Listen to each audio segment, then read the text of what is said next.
Ladies and gentlemen, welcome to another episode of Matter of Opinion, live edition. Now, on today's live, we got a fun filled show for you guys. We're going to be debating, of course. I'm yours truly, Walls P. And with me is my co host, the lovely. Hey y'all, it's Erica P. Yes, sir. Yes, sir. Well, yes, ma'am. All right. So, yeah, what are we discussing today?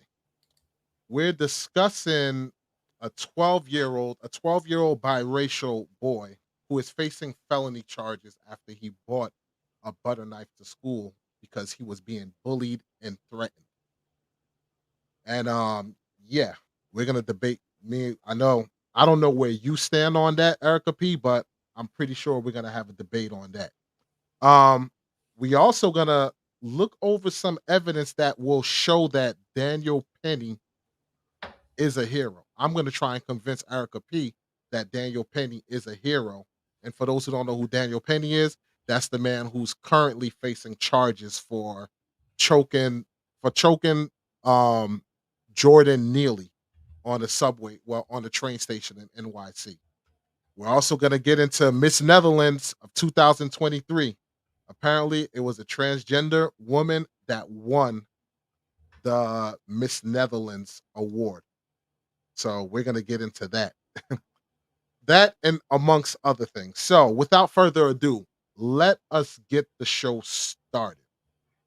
So we start off the first topic here with a 12-year-old boy. The article is from the Atlanta Black Star. 12-year-old Kansas boy who endured months of racist bullying threats faces felony after allegedly bringing knife to school for protection. So the way the story breaks down, the 12th grade schooler who is black and Native American reportedly also was told to go back to picking cotton. According to the boy's attorney, Vincent Rivera, the bully alleged told the boy to stop coming to school or I am going to hurt you prior to hitting the boy and knocking him down. The abuse started when the family moved to Ottawa in 2019, and the boy often refused to get out of bed to go to school because he was afraid. And the crazy thing about that is we know that kids getting bullied, the suicide rates or kids committing suicide from bullying is at an astronomical record right now or astronomical numbers.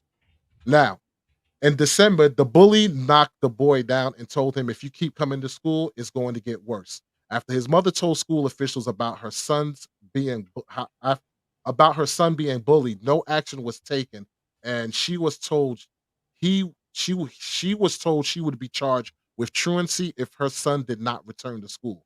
So pretty much, she was keeping the boy from going to school. They threatened her truancy. You'll get in trouble. The boy did return to school, but he brought a 1.5-inch butter knife with him, which he said he did not plan to use unless he was being attacked or unless he was being bullied. His mother also said she didn't trust the authorities at the school to protect her child. I mean, why would she? It's been going on for months, dating back to 2019 when he first moved there.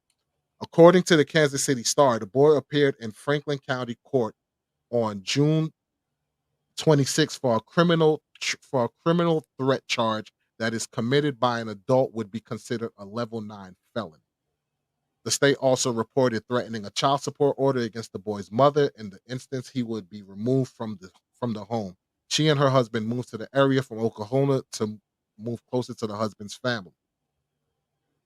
He feels like he's being punished for trying to defend himself, his mother said. Two 13-year-old students testified that the boy fidgeted with the knife during class. He later told the witness that he would use the knife if he were attacked again, and one of the witnesses told an authority at the school, and the authority called the police. All right. One thing about this story that stands out to me is when the boy was brandishing the knife, that's when authorities took action. But where was this action, the whole time that this boy was being bullied, so to speak? Now, my question to you, Erica P, is Do you think that this boy should be facing felony charges? Do you think that he was right for bringing the knife to school to defend himself? Okay. So, is he wrong for bringing a knife to school? Yes. Do I feel that he needs to have felony charges? No. The reason for that is I don't feel like it should be a felony because he didn't actually use the knife. Mhm. But I do know that it is a weapon and it's against school rules. See, I don't think he should be facing any type of charges You got to look at the school's because handbook. And that I understand that, but that's self-defense. If I exacerbated all possibilities of trying to get my child help, and if I don't send him to school, I'm looking at, facing charges. The boy basically felt like, yo, I have nowhere to turn. If I don't go to school, my parents is gonna get in trouble. So the next best thing to do is bring a weapon to protect himself. no, I you don't see cannot. why that, but that's self-defense. It's not self-defense. Self-defense is, hey, the bully hit him in school. He took a chair and hit the bully back. But That's he didn't use self-defense. but he didn't use the knife. He It bought it doesn't as a form of matter. protection. It doesn't matter. He It's like if a kid brings a gun to school, they're going to face some kind of charges because it's an illegal weapon. A knife is an illegal weapon in the school's handbook. So if you following the school rules, no, you can't bring nothing. You have to utilize whatever's around you at the time. And I'm not saying it's okay to pick up something and hit somebody else, but if you're going to use something, you need to use what's around you. I still don't think he should face charges. Even though I understand and the handbook is saying, nah, you shouldn't bring weapons, this, that, and the third. But if you're not doing your job to protect me in that school and I'm getting bullied, do you know that she even went through the measure because they was pulling this little boy by his hair, dragging him around. She even went through the measures of cutting this boy's hair bald, cutting his head bald for basically taking whatever route possible to protect her child from being bullied. I understand that. Nothing worked. Nothing worked. So if you're telling me him bringing a knife to school to protect him, he should face charges? Absolutely not. The mother What is they in the wrong too. The mother could have did everything that she could have done and then switched the kid's school. The That's the only way that you would have if you went through the appropriate channels and the school did nothing, then guess what? Everybody about to hear my mouth. I'm going to the school district. I'm doing everything. I'm going to escalate the situation because I am an advocate for my child. You can't just not have your kid go to school. Like they were right. They threatened with truancy. The problem is a kid has to go to school for a certain amount of days. If you don't go for that certain amount of days, one, you're going to get held back. so Two, so go on. Two, if you feel that the school that your kid is in is not working for you, you have options as the parent. You got school choice in most states But where you could change but the kid's school. You But have number 1, what about the inconvenience of the school? And number 2, what happened to the duty of this school doing what it's supposed to do? It's funny how you put actions in motion to call truancy if the kid's not going to school. It's funny how you put all these measures that the mother and father was trying to put preventative measures to protect their child, and every step that they took was met with a stumbling block or the school doing some type of retaliation. Where was your retaliation when the child was being bullied? My thing is, if you're going to press charges on this student for bringing to a knife to school to protect themselves, no, no, no, no, no. Don't put the felony charges on that boy. Put the charges on that school for not doing their diligence of protecting him from being bullied. correct.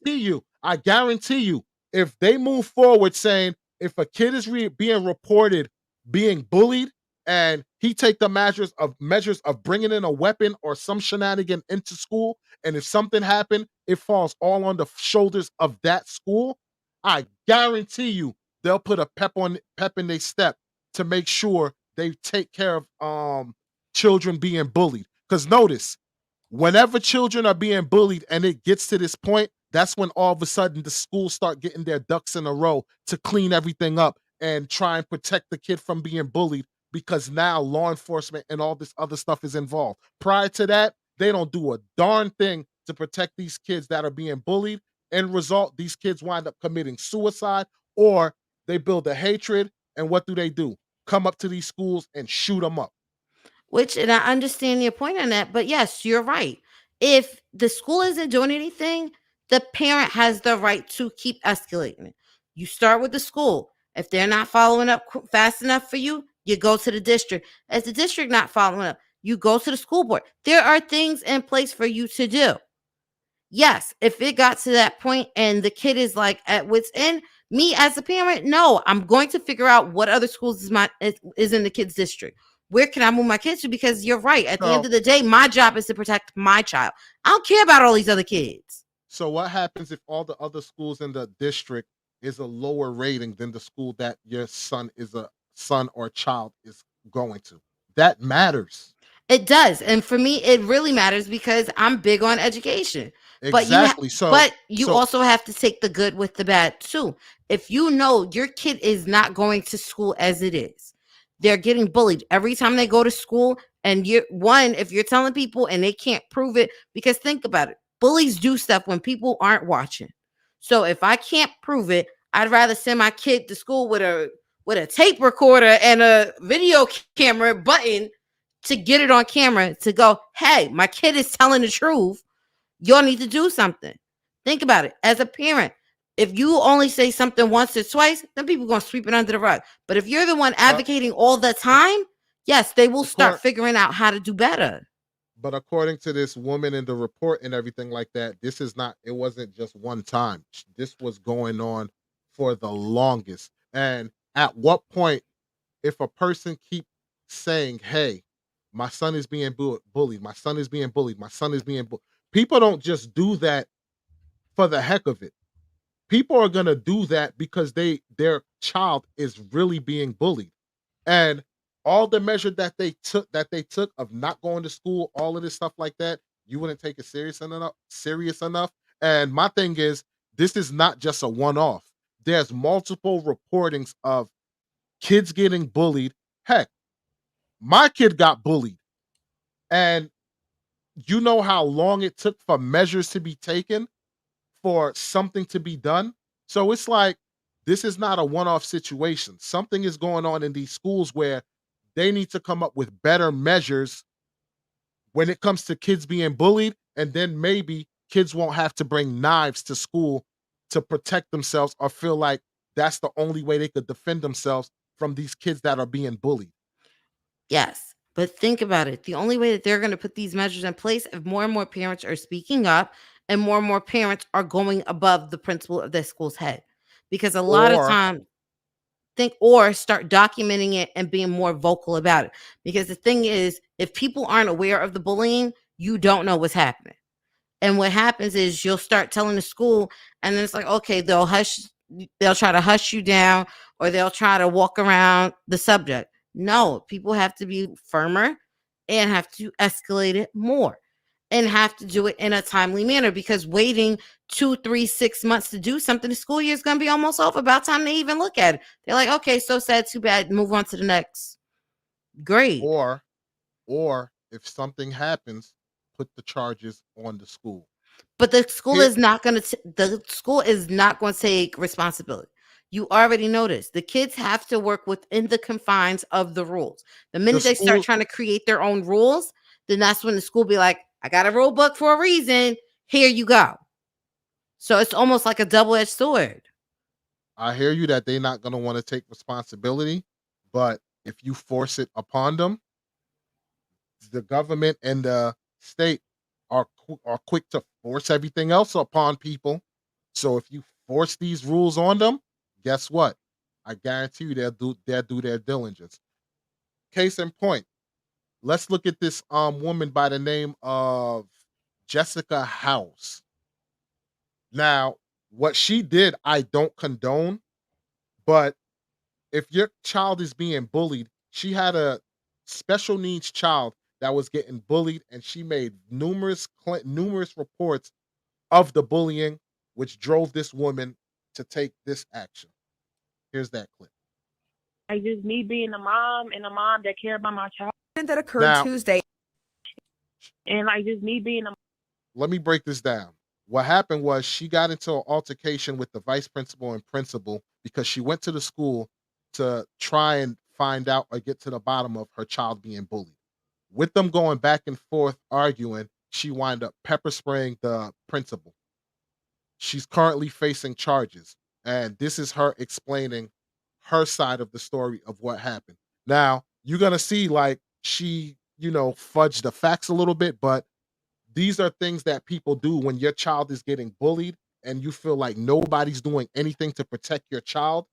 It make you do drastic measures because at the end of the day, I'm going to take that hit to protect my child if that means that something is going to be done to protect my child from being bullied. And I believe this is what this woman did right here. mom and a mom that care about my child. I just wanted them to reach out to me. Jessica Howes, a 27-year-old parent, wanting her side of the story heard after an incident that occurred Tuesday at her son's school in Elyria. Surveillance video from Hamilton Elementary shows Howes in a confrontation that led to an altercation between herself, the school principal, and assistant principal. According to the school, Howes attempted to enter the school through a non-authorized door and was swearing and using aggressive body language with the principal. Howes says she was frustrated and that her son with autism was being hit and bullied on the school bus, and she was not informed. So my child, he gets off the bus crying a lot because of the bullying. It was different incidents. It was incidents on the bus. It was incidents in school. It was times that I called the school, hey, can you guys inform me when anything is going on with my child? And, it never happened. That's when Howes says she went to the school to express her frustrations. I also saw the principal in the back. He said some words to me. We exchanged words, actually. We both exchanged words. He came to me aggressively, and once he came to the door, that's when things got, a little crazy. Yeah. So, again, she fudged it up saying, he came at her aggressively. She could have felt like the words were aggressively, but he did not, in fact, step to her aggressively. But if you're not getting the results that you want and your son is getting bullied, coming home crying, getting beat up, coming with bruises, this, that, and the third, it's going to push people to that point where the kid is bringing a knife to school, where the mother is, ready to commit acts of violence to the staffers because nobody is doing nothing. It's like, who do I turn to? So again, this isn't a one-off. I'm seeing this going on and at a lot of schools. So my opinion, that little 12-year-old boy that brought the knife to school, I don't believe he should be facing felony charges whatsoever for bringing in a knife to school to protect himself from people that were bullying him. Yeah, but my thing is, think about it. What happens if he actually used the knife and killed the person who's bullying him? Now It he would have been became self-defense. no. If they were attacking him, and matter of fact, the reason why he was brandishing the knife is to let them know, do not bother me. Don't mess with me.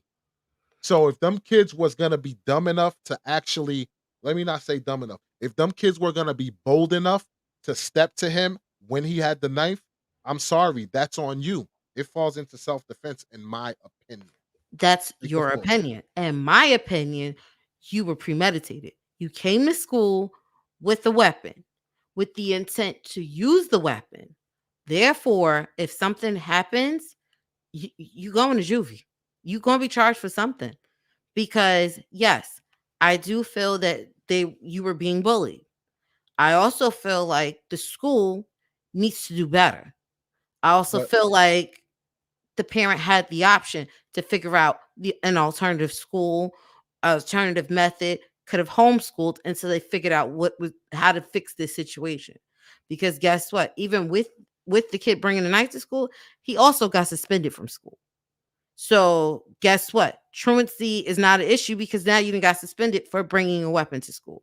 So you're again, still not going to school. That means again, that's a lack of learning at that point in time because you don't know what all he's going to miss during that school day either. again, I don't agree with it. And you can say premeditated all you want. I can premeditatedly think, hey, I want to kill somebody. But now I'm saying to myself, how can I bait them in to attack me so that my retaliation of self-defense can be, hey, they were attacking me. I did XYZ. It could be premeditated all I want. But if that person attacked me or I get them to get mad and attack me or whatever the case may be, it now becomes self-defense, premeditated or not. Self-defense. So we agree to disagree. We agree to disagree on that one. We'll let the people decide what do they think on it, because we would love to hear your take on if you believe that this little boy should be facing criminal charges or should he not. But I digress. All right. Switching gears to the next topic. We recently covered, the Daniel Penny and Jordan Neely situation, where Daniel Penny on a New York subway train choked Jordan Neely, held him in a chokehold. Some people say about 3 minutes, some people say 15 minutes. We don't know. All in all, he restrained him, put him in a chokehold, a UFC move or whatever the case may be. The end result, Jordan Neely wind up dying. And right now, Daniel Penny is facing charges, but the people on that train said that he was a hero because apparently Jordan Neely was making threats and all this stuff, saying, I'm going to hurt you, blah, blah, blah. All of these threats to the people on the train. So I want to play this clip for you of something that happened in Toronto where a fight broke out. When this fight breaks out, the guy that's losing pulls out a knife, chase the guy down, and starts stabbing him. Now, it's not going to show the stabbing or anything like that on the video, but I want you to see how the people on the train reacted.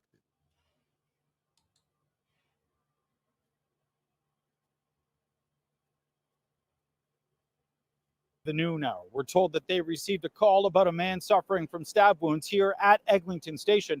That man was rushed to hospital with life-threatening injuries. He has since been upgraded to stable condition. Now, there is a video circulating on social media that appears to show this altercation. We have not verified this video, although police tell us that they are aware of it. In the video, which is shot on a cell phone, you can see a physical altercation between two men. And then at one point, one of the men begins to turn and run away, screaming for help. It appears that he has blood on his white T-shirt. Now, many of the other riders at the time are seen running in the opposite direction, trying to... You see that? Check this out. If you didn't see that clear enough, here it is.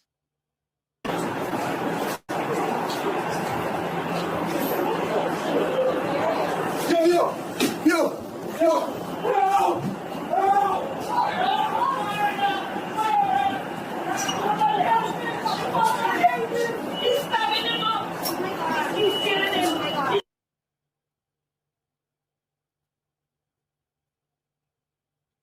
Okay. With that being said, I guarantee you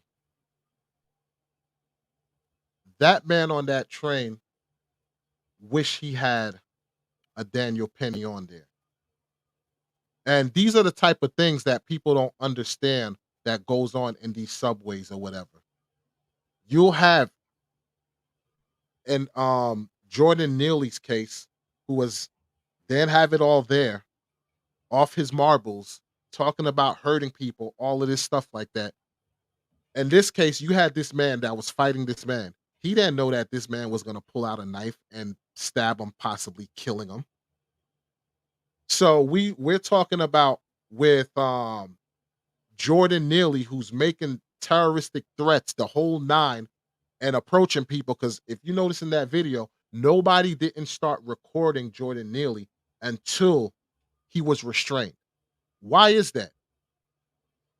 If they was so sure he wasn't going to do anything, don't you think they would have started recording him right then and there when he was going on his tirade? These people were scared to actually pull out their phones and record until the man was restrained. So I would rather be preemptive as opposed to waiting for a man to chase me down, stab me, and at this point, all these innocent bystanders, instead of helping, are running the opposite direction, talking about, oh my God, he's stabbing him to death, not even attempting to help him.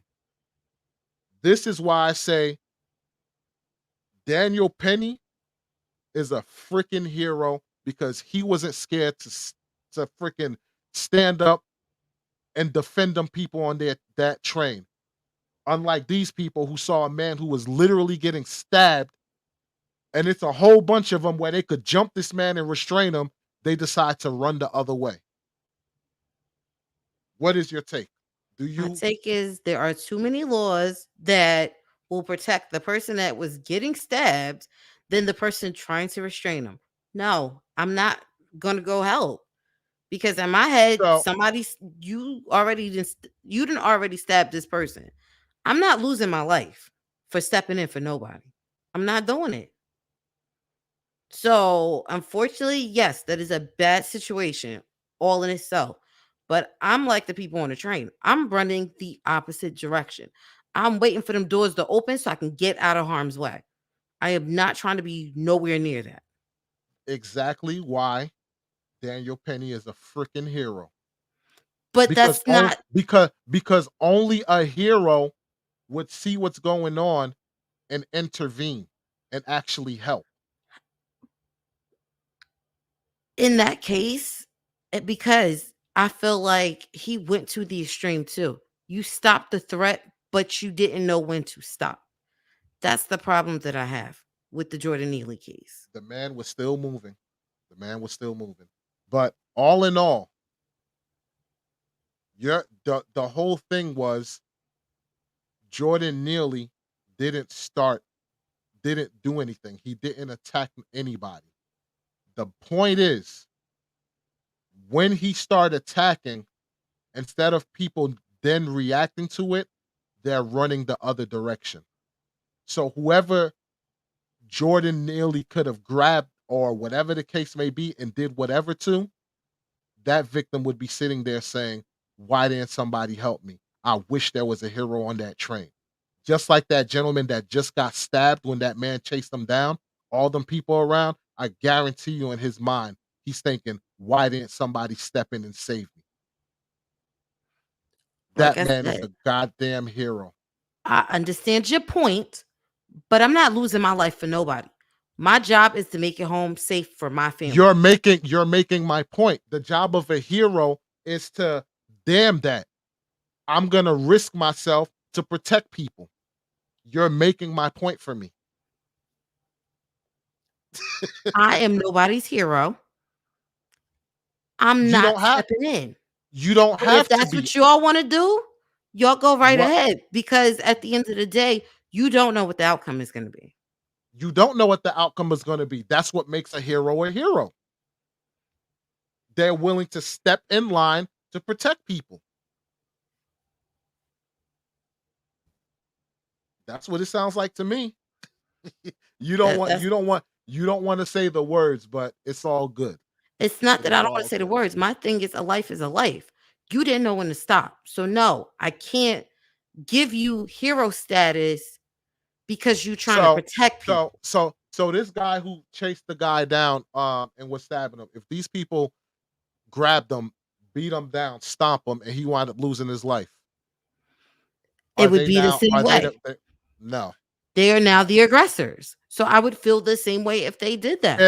If he's on the ground and they're sitting up here trying to restrain him and he's still moving, showing he's an able body, no, I can't agree with that. But moving to me means you still alive. The minute you stop moving, obviously in the other case, the person was no longer here. And all you really When have he to do is hold them down until the cops get there. and that's what they did. They held him down. Unfortunately, he lost his life. All right. Moving on to the next topic because I thought I was going to be able to convince Erica P, but Nope. hey, it is what it is. I think I made a strong case, but we'll leave that up to the people to decide who made the stronger case. I think they're gonna chuck it up to your boy, but we'll see. We'll check the comment section later. All right. Next topic. Joseline Hernandez.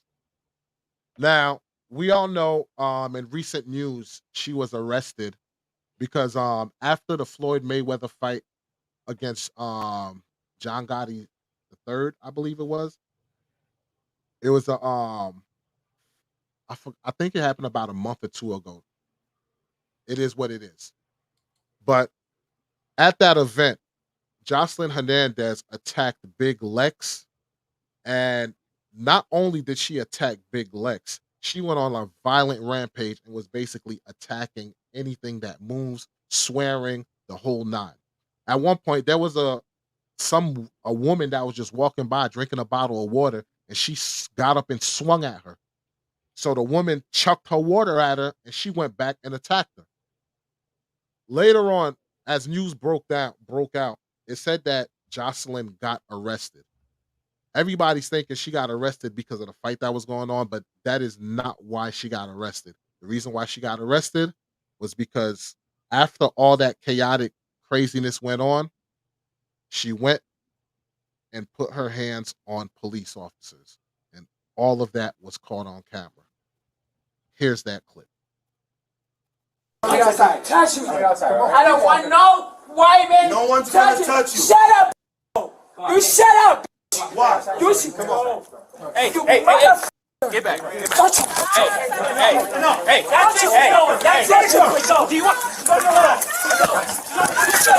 Y'all gonna kill me? Now you going. I got it. Give me your. I got it. They save your mother. They got you. Hey. Let's go. We're gonna get more charges. Don't you tell me. All right. Let go of me. Okay, stop kicking. Stop kicking. Stop kicking. Let go of me. Stop kicking. Stop kicking. Let go of me. Stop. Watch. Y'all going to jail. Y'all going to jail. You won't have a job tomorrow. You won't have a job tomorrow. Look at me, mother. Shut up. I don't care. Shut up, white. Shut up. Keep going. Shut up, Keep going. white. You won't have a job tomorrow, you racist. Okay. You wanted a. At this point, you making it worse. All right, me. Go. I'm ready to go. Touch me.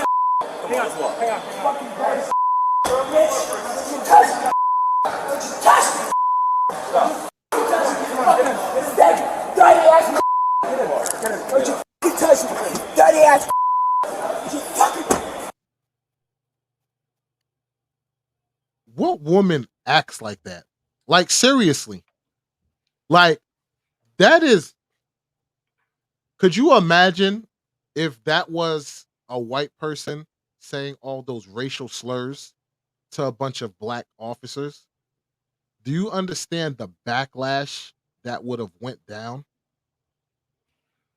Like, it's bananas. And the crazy thing is, this woman, I blame it on women like you, Erica.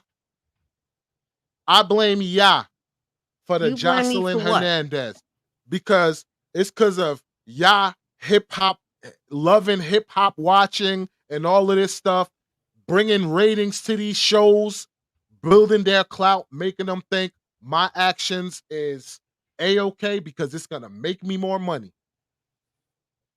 The fact that people actually gave these shows a time of day, it made these type of women feel empowered to act this way. You do realize this woman has not been on Love and Hip Hop in 6 years. She keep has her saying, own show, though. okay, but think about it. The people who watch that are the people who watch that. I don't watch that stuff. When it You gets used to, to. You when it used gets to. think about it. When it gets to the extreme and it's too much fighting, I'm done with it. So yes, did I start watching it in the beginning? I did, but it was too much fighting. I stopped. giving my ratings and my watch views to these people. That is foolery at its best. Hey, but look, you can't feed the beast. And once the beast is nice and fat and plentiful, now you say, oh, you know what? I'm not going to keep feeding this beast. The beast is already fat and plentiful and making money. So basically, she already and others like her already got set in their ways because of the simple fact that the more ratchet they were getting and the more behavior like this they're showing, the more the ratings go up, the whole nine, make their pockets fatter, and the whole like it's a process. It's step by step to the point that you can't turn it off. Correct. But for me, that step by step, when it gets too much, I'm over it. I don't live that kind of lifestyle. So because I don't live that kind of lifestyle, I don't watch those shows like that anymore.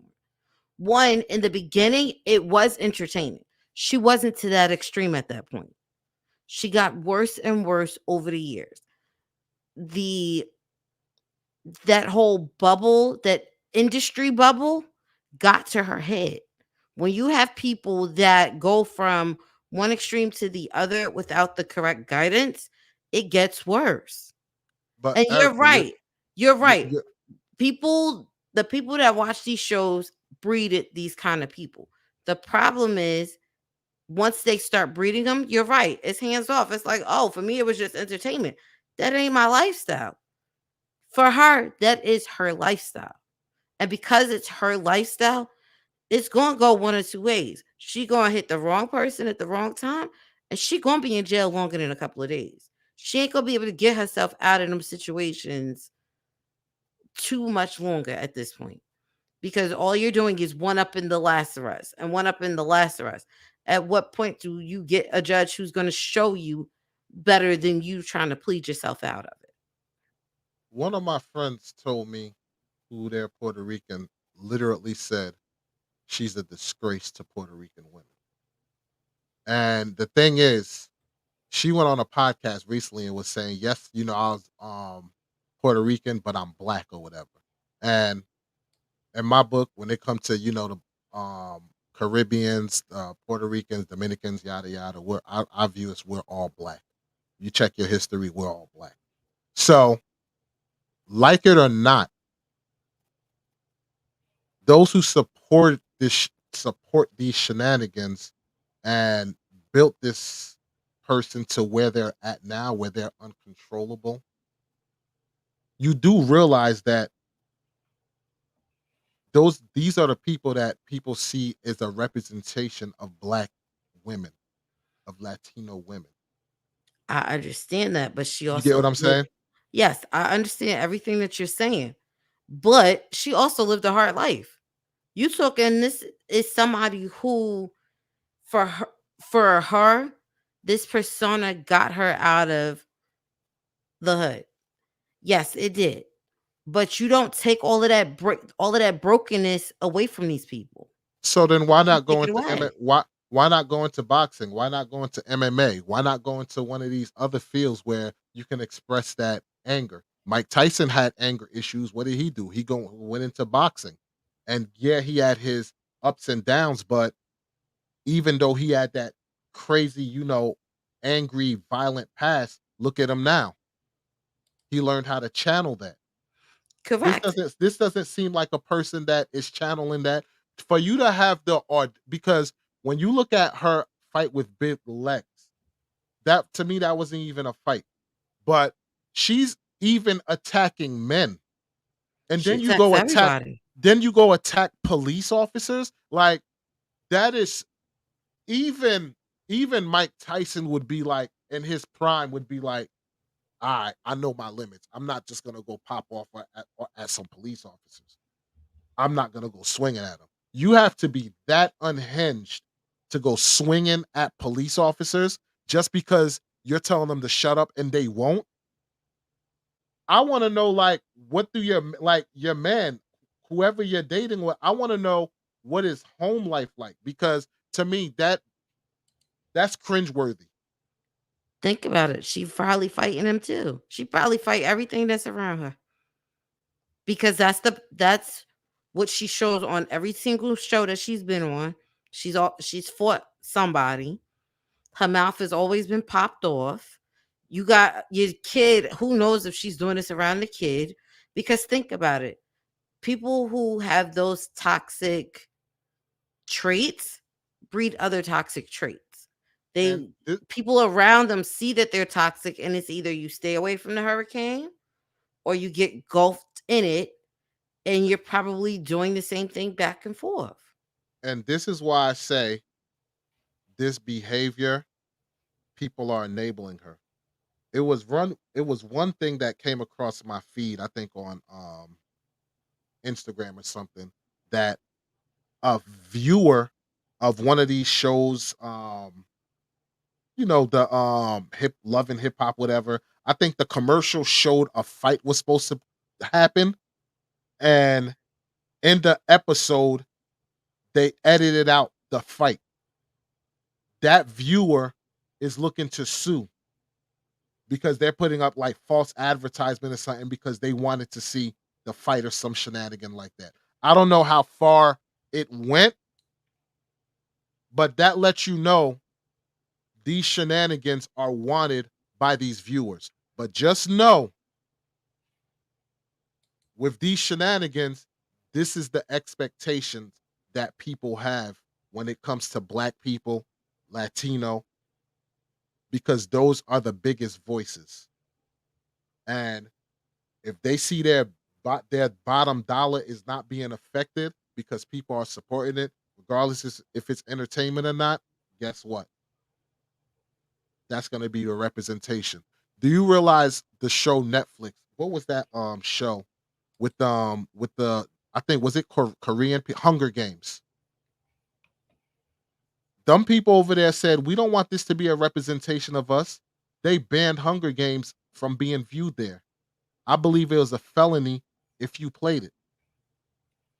So how can you sit there? So how can you sit there and say, "Oh, we want better representation. We want to be respected as women. We want this," but you're supporting foolery, and then turn around and say, "Well, that ain't my life, so it's just entertainment."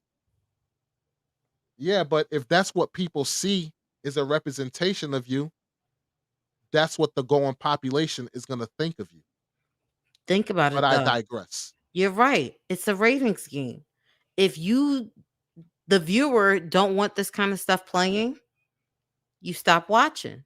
The problem is they built this character, and then you have people that deep dive on their social media 24/7. They be waiting for the tabloids to come out. I'm not that kind of viewer. I don't put that much time and effort to shows. I may watch here or there, but you're right. Something like that. I had to Google her because I'm like, yes, I only really remember her from Love and Hip Hop. I didn't realize she had a couple of spin-off shows and, some cabaret show. I didn't know this stuff because the last time I remember watching her on TV was like 2016, 2017. That's not the shows that she's in are not shows that I'm showing my children. And if my TV time is limited, I'm probably going to watch some other stuff that's going to pique my interest. That's just it. So it's either ratings go down so they can cancel the show and put something more positive on, or if people are going to keep watching this foolery, it's going to keep being there, and you're going to breed more Jocelyn's of the world. Well said. I agree with you. All right. We're going to switch gears to a very touchy subject. Shout out to Stephen A. Smith. He had a caller call on his show, and I don't think he expected the conversation to go in this direction, but here's the direction that the conversation went. And Erica P., I want your take on this subject matter. Check it out. What's up? Hey, what's up, Uncle Steve? This is your favorite nephew, Marcus, out here in Richmond, California. Can you please explain to the young men out there and young women that sex doesn't need to be longer than 11 minutes to be pleasurable? Because there's a bad misconception out here that sex needs to be at least 45 minutes. And as a working man, ain't nobody got time for 45 minutes. We got to get to sleep and go to work. Thank you. My brother, you are not Bernie Mac. 3 minutes! That's all I'm giving you. No, you're not Bernie Mac, bro. It's embarrassing. Now, it's happened. Moments where you just don't. Now, that happens to every man. But that can't be the norm, my brother. You gonna mention that publicly? You have some serious deficiencies in your ability to provide what needs to be provided. If I was a woman, I wouldn't give you none. Hell, if that's the case, beat yourself for 11 minutes. Call it a day. Cheap ass. 11 minutes? You can do better. That brother should be confined to celibacy. He doesn't deserve any. He might think he's so prolific he can get the job done in 11 minutes. But if you thought like that, why would you call up and say so? You the 11-minute man. Shit, you ain't even Steve Austin, the Bionic Man, $6 million man. 11-minute man. I got to get some ladies up here in my studio to talk with me about these subjects. So we heard Missy Misdemeanor Elliott with her song 1 Minute Man. And then, you know, it goes to a guy lasting 3 minutes, all of this talk or whatever. And then you had this gentleman that called on Stephen A. Smith's show talking about 11 minutes. Actually, it was Bernie Mac that said the 3 minutes in his Kings of Comedy. So now this gentleman calls up Stephen A. Smith show and say 11 minutes is all that's needed to get this job done. Well, to get the job done. Erica P., do you think that 11 minutes is all that's needed to get the job done? No, I don't. And the reason I'm going to say this is not every woman is going to get aroused in 11 minutes. A guy usually takes a little bit shorter to get erect, but I do feel like with the woman, she has to be in the right temperature, the right mood, has to have the right feelings, can't be in her head, because guess what? If you don't set the mood correctly, it ain't going nowhere. It's the difference between getting her aroused and not. And sometimes 11 minutes may not do it for people. See? Okay. So this is the killer part, right? Because everything that you said was basically the woman has to be in the right mood. She has to get her head right. She got to do this. Everything is centered around her.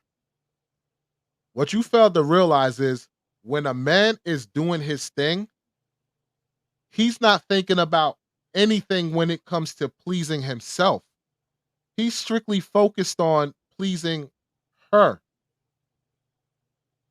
As she's barking commands, go faster, slower, deeper, yada, yada, all these things, he still has to focus on her. If she gets on top, she's focused on moving the way feels good to her, not him. If she do, the check engine light comes on in what? Under a minute? If that? Here's a tidbit. Women will get on top and do what's feeling right to them or whatever. The minute they get their rocks off, what does a guy do most likely? He takes over with the pace and the whole nine, because it's like, I understand you're taking your time to get your rocks off, but this ain't really doing it for me. But I'm going to let you get your rocks off because this feels good to you. At the end of the day, men have to focus solely on what women like on the woman when it comes to satisfying. And they don't even take into effect all the other things that the man has to do. The duration, the stamina, all of this stuff. And I got you one. You had these boyfriends that took their women and was like, yo, I want to test you on doing what I can do or what I do when it comes to please you. Here's that video, Erica P. Keep going, but I be going hard. That's not how I be going hard, harder. Hey, no, keep going. Go ahead. What happened? Yeah. What happened? Exactly. 21 seconds.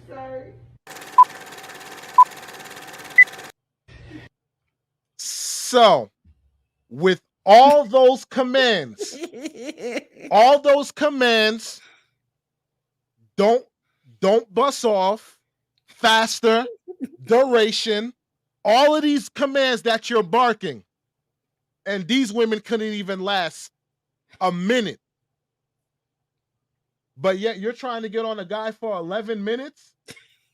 And Stephen A., he ought to be ashamed of himself saying that nonsense.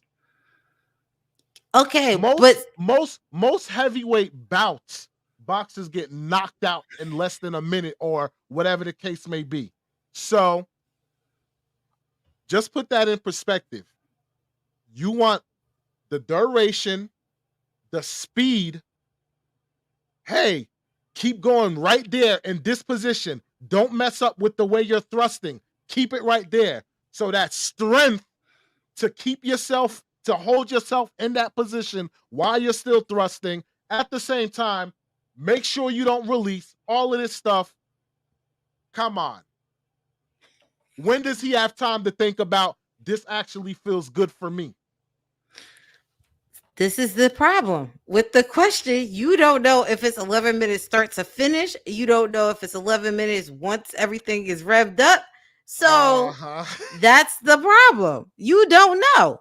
And think about it. Not everybody could be roused up in 11 minutes. So what happens if you got your 11 minutes worth and you got your rocks off and you got a whole slew of women who've never even got their rocks off? So it's like, make that make sense.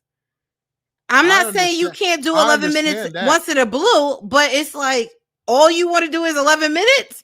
No, because you may not have a person who could operate in your 11-minute time restraint. Look, I get that.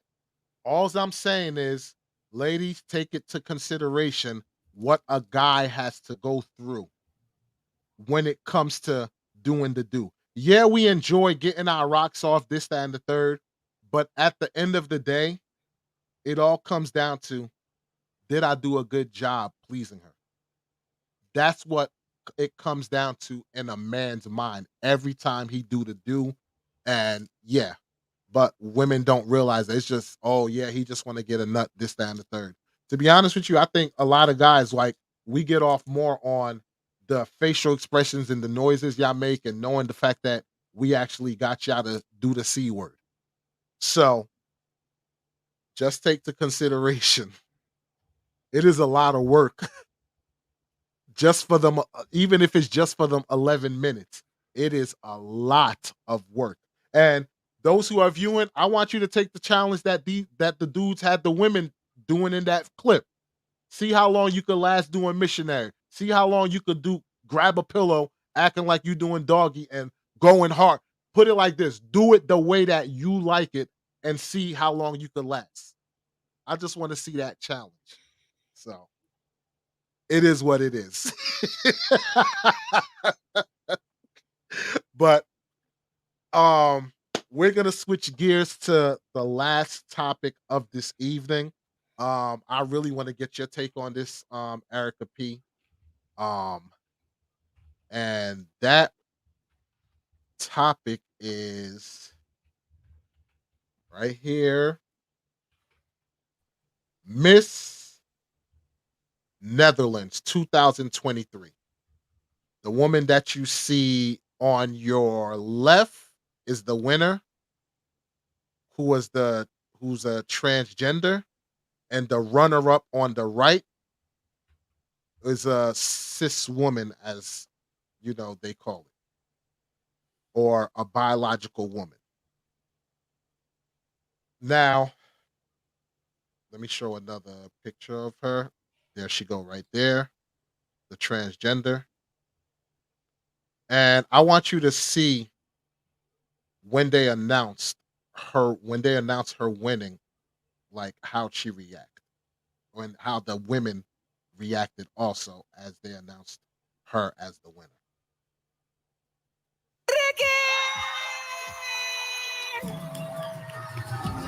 I'm unstoppable. I'm a Porsche with no brakes. I'm invincible. I'll win every single day. I'm so powerful. I don't need batteries to play. I'm so confident. I'm unstoppable today. Unstoppable today. Unstoppable today. Unstoppable today. I'm unstoppable today. Unstoppable today. Unstoppable today. Unstoppable today. I'm unstoppable today. Put my armor on, show you how strong I am. I put my armor on, I'll show you that I am. All right.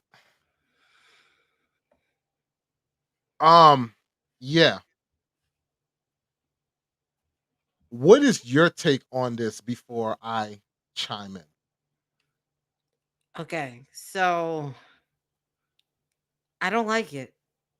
I really don't. Like, I get the person put the time and the effort in, but I it's hard. It's hard for me to say somebody who is not a biological woman is winning a contest that is supposed to showcase women. It's hard. This is almost giving me Woman of the Year when You only been a Caitlyn. woman. You only been a woman part-time. Correct. So I feel like that's hard because, like I said, it's giving me the same thing when Caitlyn won the ESPY for, what was that, ESPN for the women's side, and I'm like, you won all of this stuff while you was a man, and you still had to win it on the women's side too. Like, this is not your life. But then on the flip side, it's like, I feel like you do like Miss Full Figure. You create your own pageants. Why do you have to infiltrate this one? You could have your own stuff and people would watch it and participate, and it could still be great. I can't be Miss Full Figure going to Miss Universe. I don't fit their body shape. I can't be married going to Miss Universe because a lot of times they're single women because they have other pageants for that category of people. So why do I feel like the more and more infiltration, the more and more you're opening these pageants up? You might as well just have one big pageant at this point and just put everybody against each other. If that's Look, going to be the case. look, even the late great Michael Jackson, as much as he bleached his skin, what do you think would have happened if they had, like, let's just say for the sake of argument, um, the most handsome white man in America or something like that as an award? Michael Jackson goes and win it.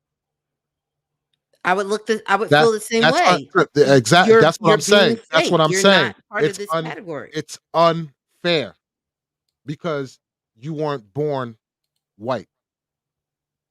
Even though you um dressed it up all nice and everything like that, at the end of the day, you weren't born white. So it's like, how can I undermine all these other people who've been white all their life? Just like you said, the Woman of the Year award. To me, I viewed it as an insult to women that been women all their lives. That's how I view it. But see, the problem is a lot of women did not step up and actually speak their mind on it. They just went along with it. So now you set a precedence that the infiltration, so to speak, can take place. But So think now about you have so now you have women on a regular, transgender women competing in sports against biological women. You have all these things now in place because women did not speak up about it. But the problem is, it's not that women did speak up about it. A lot of times, these rules are being made, and it's being made behind people's backs, or they're going in and correcting things. Because if you go back to Miss Universe years ago, there was a whole scandal that came out because they literally disqualified people in 2010 for the same thing. It says you were not born by a natural woman. They canceled it out.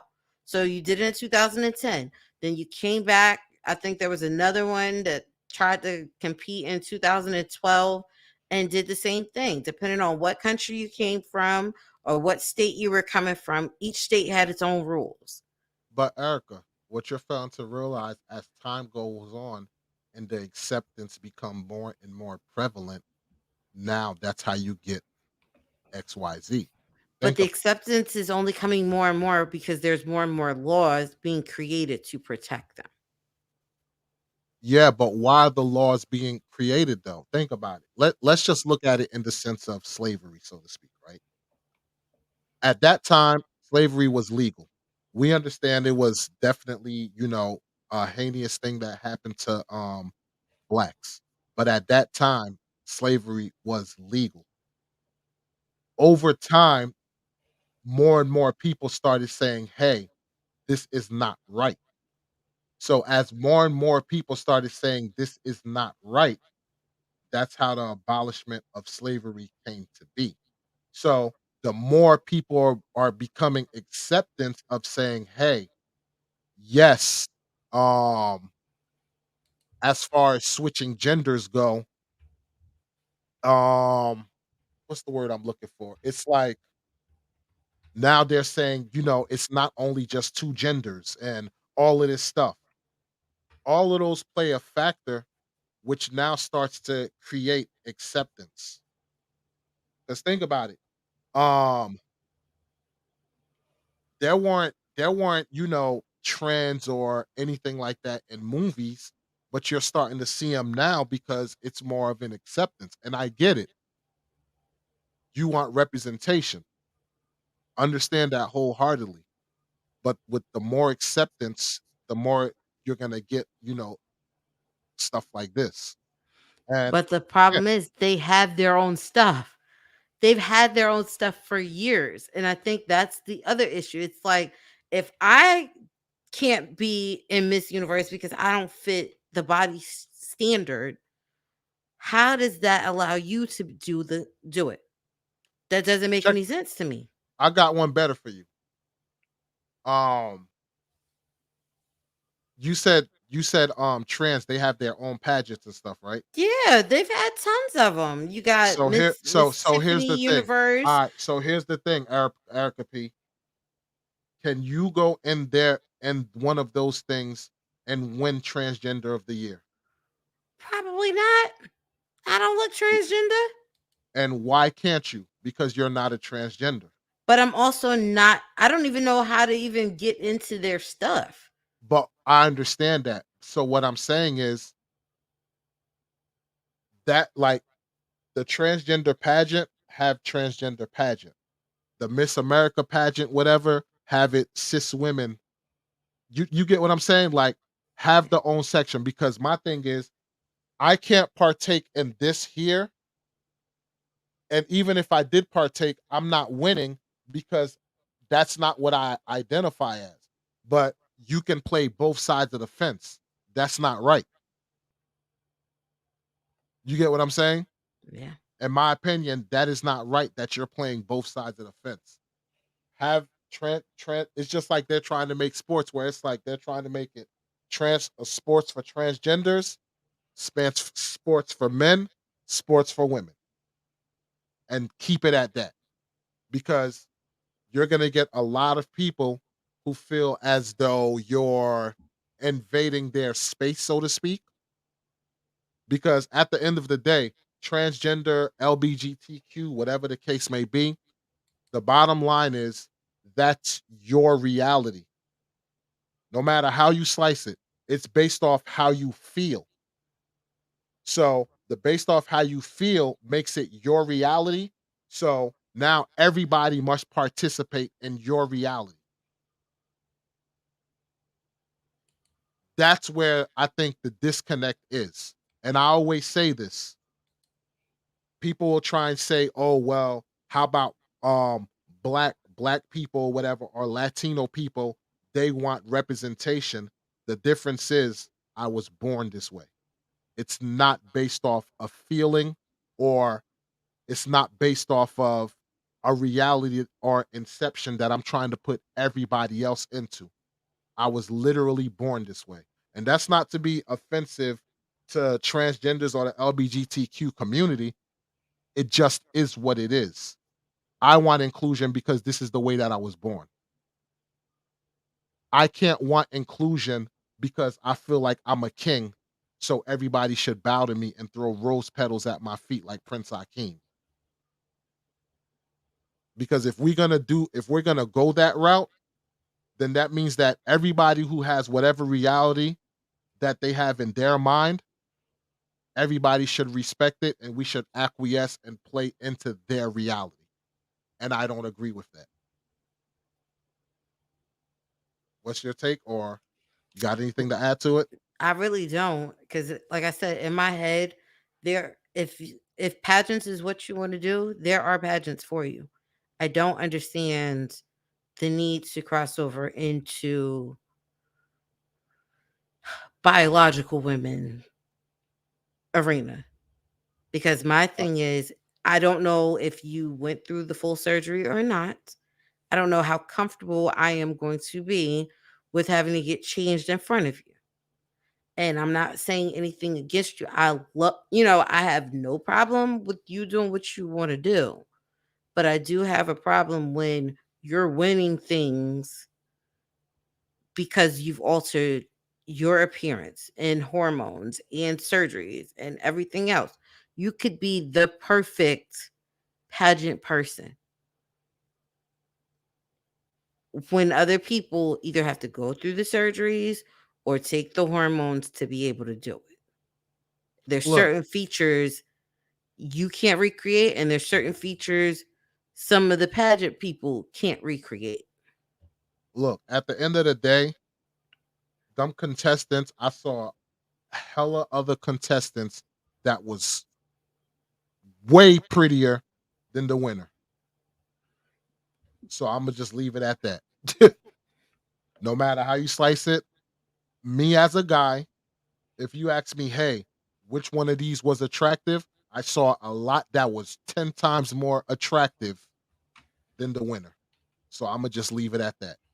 Anything else you need to add, Erica P? Not at all. All right, then. That's gonna do it for this impromptu live. Look, we didn't promote it or anything. It is what it is. This live is gonna be chopped up into mini episodes. So that was the sole purpose of the live or whatever. So anybody that tuned in, we appreciated you tuning in, stopping, dropping a like, the whole nine. And with that being said, ladies and gentlemen, I'm your boy Walls P. I'm your girl Erica. Thanks for tuning into another episode of Matter of Opinion. And we will catch you, ladies and gentlemen, on the next one. Peace.